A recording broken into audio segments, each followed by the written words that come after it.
जय साईनाथ। अनंत कोटि ब्रह्मांड नायक राजाधिराज योगीराज परम ब्रह्म श्री सच्चिदानंद सतगुरु साईनाथ महाराज की जय। श्री साईनाथ महाराज की जय। श्री साईनाथ महाराज की। सक्सेना बंधु, सुनो ज्ञान की बातें चैनल के माध्यम से मैं बाबा का एक एक्सपीरियंस शेयर करना चाहती हूँ। पहले तो मैं श्री सक्सेना मुकेश सक्सेना बंधु जी को बहुत बहुत धन्यवाद कहना चाहती हूँ, जिनके चैनल के माध्यम से मैं अपनी बाबा के जो भी एक्सपीरियंस है मैं शेयर कर पाती हूँ साईं भक्तों के साथ। तो एक बार की बात है, 2014 की बात है। मेरी बेटी का बर्थडे था, तो मेरा बड़ा भाई और मेरी भाभी आए, तो उन्होंने बेटी को एक स्कूटी गिफ्ट की उसके बर्थडे पर। तो उसको चलाना नहीं आता था। वो रोज़ सुबह उठ कर के 5 या 6 बजे सुबह, जब ट्रैफिक नहीं होता था रोड पर, तो वो जाकर के सीखा करती थी। एक दिन जब वो लौट रही थी तो रेड लाइट पर उसके पास साथ में आकर एक कार खड़ी हुई। तो उस कार में फ्रंट पर बाबा के एक छोटा सा स्टैचू था जो उल्टा रखा हुआ था। तो मेरी बेटी ने उनको इशारा किया कि बाबा का स्टैचू उल्टा रखा हुआ है। तो उन्होंने बोला कि ये उल्टा रखा हुआ नहीं है, टूटा हुआ है, ये मतलब खंडित हो गया है। तो मेरी बेटी ने बोला उनसे कि आप मुझे दे दीजिए, और आगे हिंडन का पुल पड़ता है, नदी है, तो मैं उस पे बाबा को विसर्जित कर दूँगी।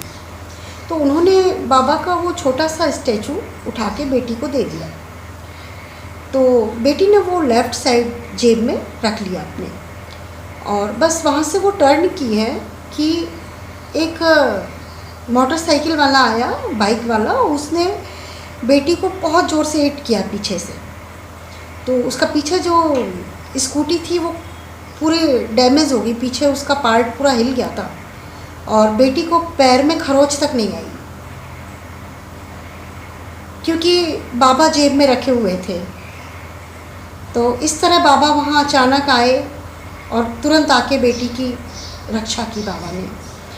कहते हैं कि जो स्टैचू होता है बाबा का, जो मूर्ति होती है, तो उसमें जो बाबा की जब या किसी भी देवी देवता की प्राण प्रतिष्ठा की जाती है तो वो खंडित नहीं होना चाहिए। लेकिन बाबा तो खंडित मूर्ति में भी बाबा ने आकर रक्षा की। और क्योंकि हम लोग सुबह शाम बाबा को घर में दीपक जलाते हैं, बाबा को भोग लगाते हैं, बाबा को दिन रात सुमरन करते हैं, हर परेशानी, हर तकलीफ़ में, हर समय बाबा को ही याद करते हैं हम, और बाबा को हम अपने परिवार का एक सदस्य की तरह ही मानते हैं। और मैं सभी साईं भक्तों से, और जो बाबा के भक्त नहीं हैं, उनसे भी कहना चाहूँगी मैं कि बस बाबा को एक बार श्रद्धा से बाबा की ओर देखो।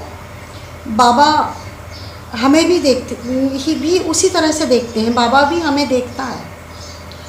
और जिस तरह चरित्र में बाबा ने कहा है कि जिस तरह कछुआ होता है वो अपने बच्चे को दृष्टि से ही उसका पालन पोषण करता है, इस तरह बाबा की दृष्टि हम पर हमेशा रहती है। बाबा हमें हर क्षण हर समय देख रहे होते हैं। और बाबा जिस तरह हम स्कूल में जाया करते थे तो हमारे टीचर कोई गलती हमें करने नहीं देते थे, हमें पनिश करते थे। उसी तरह जब हमें बाबा एक बार स्वीकार कर लेता है, बाबा हमें अपना बना लेता है, तो फिर बाबा हमें कोई गलती करने भी नहीं देता है। क्योंकि बाबा जिस तरह हमारे टीचर के हाथ में एक स्टिक होती थी, उस तरह बाबा के हाथ में भी एक दंड है, एक सटका है बाबा के हाथ में, एक छड़ी है, और उसकी आवाज़ जब वो पड़ती है तो उसकी आवाज़ सुनाई नहीं देती। तो मैं यही कहूँगी कि बाबा के जो भी भक्त हैं, बाबा को माने, बाबा को एक प्यार श्रद्धा की दृष्टि से देखें, और बाबा भी आपको देख रहा है। मैं हमेशा बाबा के गीत गुनगुनाया करती हूँ घर पे। तो मैं वीडियो में बनाते हुए भी मैं 2 लाइन गाती हूँ बाबा के लिए।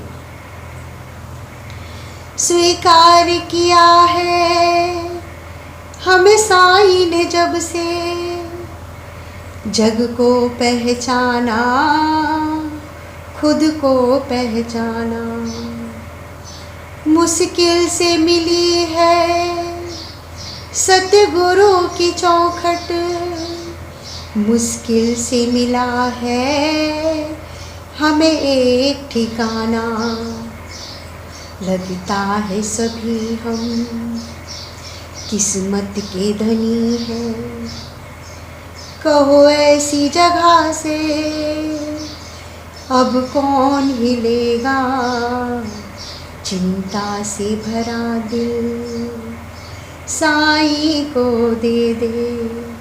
जय साईनाथ।